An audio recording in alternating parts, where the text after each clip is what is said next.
Hi, welcome to my YouTube channel Creating from the Heart. I'm Umashri Taparia, the artist behind this channel, and in today's free tutorial, we are going to be painting this beautiful watercolor painting to celebrate the World Watercolor Month. I'm beginning with this A5 size paper. It's a 300 GSM 100% cotton watercolor paper. This is from the brand Himi, and I'm using in the Himi watercolor palette of 24 colors. I'm beginning in with a wet on wet layer, going ahead adding in the water layer onto my entire space because I'm going to paint the entire sky together and then add in the foliage and the palm trees.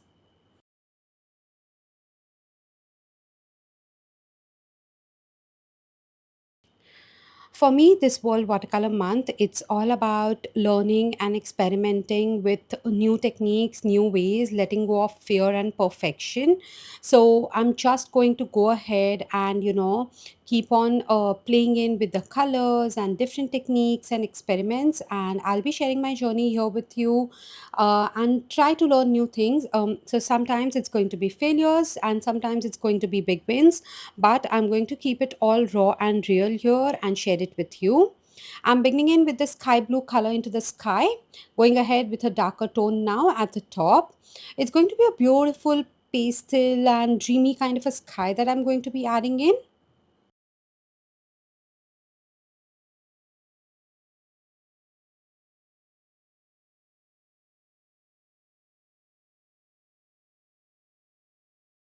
Now mixing in the blue with a little of the Payne's Grey to get a little indigo hint at the top. Just going to go with a little dark at the top and moving downwards I'm going to create a gradient of the blue color, turning it into a lighter shade. And then at the bottom I'm going to have in the pastel tones of orange, yellow, violet and pink tones.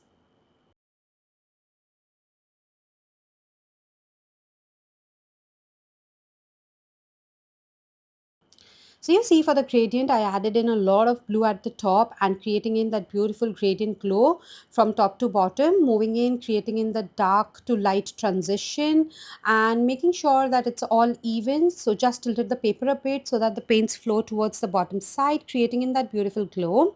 Now I've picked up a little hint of the red at the bottom. I have used the crimson color from this palette, just a little blend before we move on to the other pastel tones.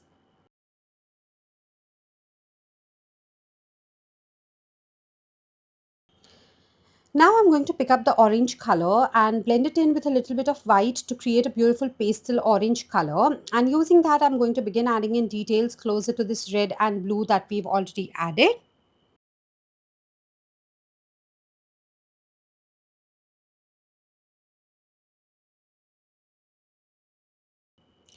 So here at the top of the red, I'm adding in this pastel orange color. When you go closer to the blue, be a little careful because the orange and the blue mixed together may create in muddy tones. But since we've added in a little hint of white into our orange, it will keep that control of the blends because of the white in it. Now same way I'm going to pick up the purple color, add in white, create in a pastel lilac lavender tone and go ahead add in the details of the clouds. You see I'm going ahead very loosely. I'm still working wet on wet. My paper is still wet for enough time. In case if you feel that your paper is beginning to dry out, you can keep on using in a spray bottle to keep your paper a little moist, or you could wait for everything to dry and go ahead with the revetting technique. But with the revetting technique, the blends will not be that smooth as it is in the first go. So I'm making sure that my paper is wet enough. That is the reason I had given a generous layer of water before I began painting in the sky. Now with the lilac color, just beginning in to add in some strokes, adding in some simple cloud structures randomly at spots and making sure that I'm going very loose. When you go ahead with smaller strokes, you need to be careful that your brush shouldn't have excess pigment nor excess water, otherwise it will create a blob of paint or water onto your paper instead of giving in these small delicate cloud shapes. Now I'm picking up the orange color again, going to add in a lot of white and create in a little cloud detail at the top as well.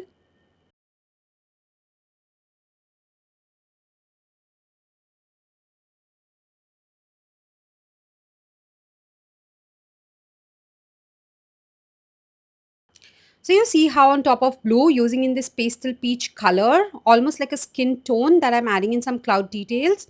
And of course, this first layer may look a little dull by drying out, so you can go ahead with one more layer if needed on top of it to maintain the vibrancy of this pastel peach color that you are adding in to give in the cloud depth.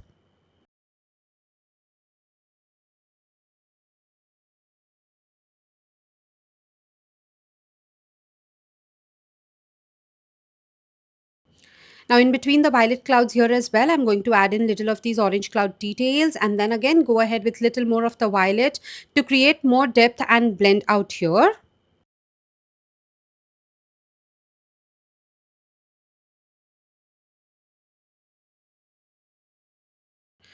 So you see, for any color of the clouds, I've not added all of the clouds all together. I made sure to split them into different sections. I added a little of the violet, then a little orange, then again violet, then again orange, so that you have a balance of everything. And plus, the blends also go in smooth and easy. Now, picking up a little of the red color that we had used in the base, adding in some darker highlights at the bottom space again.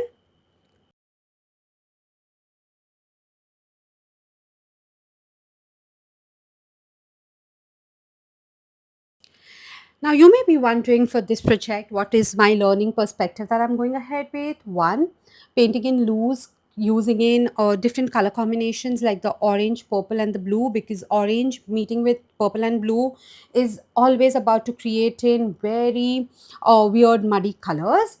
And now I'm adding in a little of the yellow strokes here. To create in that beautiful pastel glow, and using in a damp brush, I'm going to blend these into the edges, and then at the top I'll give in a little more of the yellow orange highlights as well. The second learning of this painting is going to be adding in loose pine trees. I am one kind of a person who likes adding in very detailed kind of pine trees, detailed strokes, miniature, delicacy to my pine trees. But I always see artists painting loose pine trees which look so beautiful, so flawless. And I've always been tempted to try those out, but somehow I always fear that that is not my style or I am not good at it. So this month, as I told you, I'm letting go of all that fear and thought of not being good at something. I at least want to give it a try. I at least want to learn it out. So now my sky is dried, but can you see at the top I have this uneven dryness because of the paper drying unevenly. But no issues. What I'll do is I'll cover that space up with some foliage and some silhouette detail with the black color.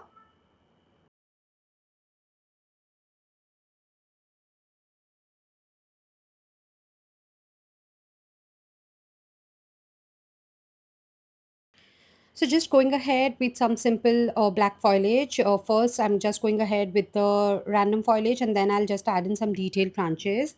Now at the bottom, what I'm going to go ahead is with the silhouette of the pine trees that I was talking with you. I really want to let go of and paint those loose pine trees. So today it's going to be the day one of trying in those loose pine trees and seeing how they turn out. Of course, I mean, when I see them in other people's painting, they look dreamy, beautiful. Maybe it's their style, that is why I'm used to seeing that. But I really want to learn to paint those and be confident in painting those. So it's going to be a try, and let's see how things turn out. Now, here you could see how easily we could cover up that patch at the top and give in detailed look in all such a way that the cloud details are still maintained, and we have a beautiful cloud coming from in between the foliage that we've added at the top as well. Now here, let's begin adding in the loose pine trees. Can you see my hands are already not moving in that flow? It's taking me a little effort to, paint these, and I'm being very cautious. I'm a little overwhelmed and anxious as well because this isn't my style, these loose, big strokes of water and just letting my brush flow freely. I don't know how things will turn out, but one thing is for sure, I absolutely love the sky that I've painted. I'm happy with how the sky turned out. I learned painting in these loose sky which blend into each other.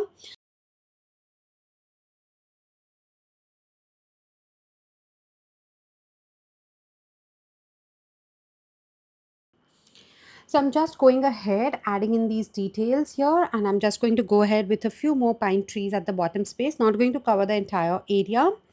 In case if you paint along with me and share your paintings on Instagram, do tag me on the handle Creating from the Heart so that I can share it there. And I would love to see your creations as well. And it's a journey, and it's good to see each other, learning from each other, and also to see how people take your learnings and what their learnings is from your learnings as well.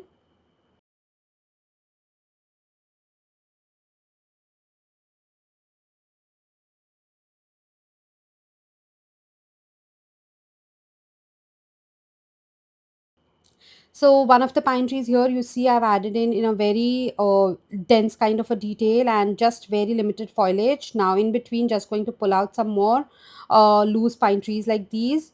I'm kind of happy with how it is looking, but I'm kind of like, this is not my style kind of a thing still. But I somehow still like it. So let's go ahead, add in more details and see how things move further.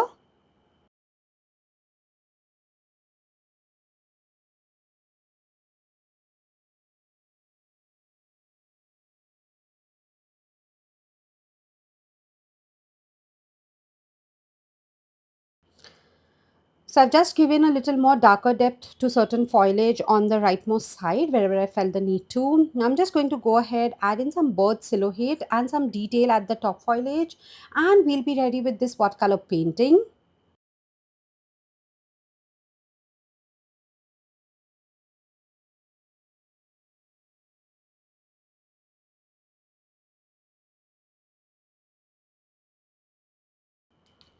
If there's something about watercolors that you would want me to try and experiment with, you can drop it down into the comments below. Any technique, any texture, anything that you would want me to try out and share the results with you.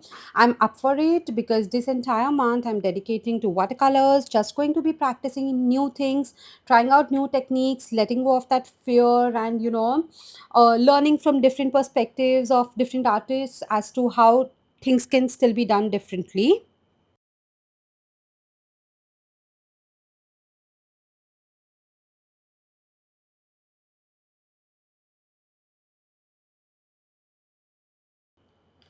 So make sure to drop down into the comments below if there's anything you would want me to try out with watercolors, any kind of textures that you would want me to create, maybe with salt, with bubbles, or if you would want me to work out with different color combinations or with anything different style of painting, or if you want me to consider a specific reference for painting, you can DM me on Instagram as well.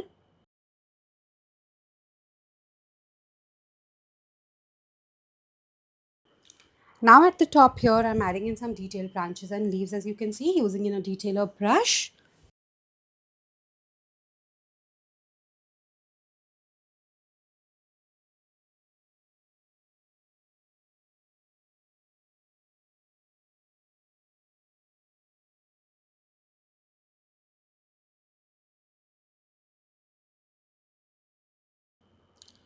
You see, it will just take 15 to 20 minutes of your day daily to get into a daily practice, and just try and begin small or try out one thing at a time. Maybe you could just experiment with the sky, or you could just learn adding in the foliage in different ways.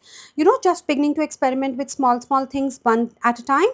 Now, using in the white gouache, I'm going to add in a small, moon into the sky out here.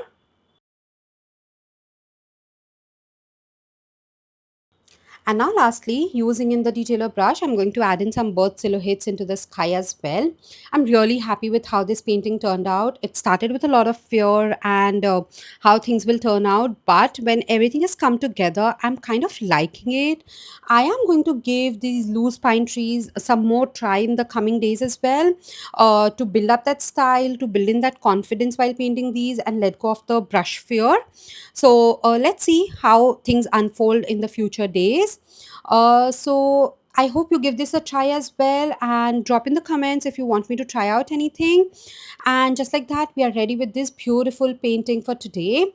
I'll be seeing you guys soon into my next free tutorial coming in next week for you. Till then, make sure to keep on trying and experimenting, and don't be stuck into the vicious cycle of perfection. Let it go loose and free, and just give in to practice. So here's the final look of this painting that we've done. If you like this painting, do not forget to hit the subscribe button. I'll be coming up with more such free tutorials every week.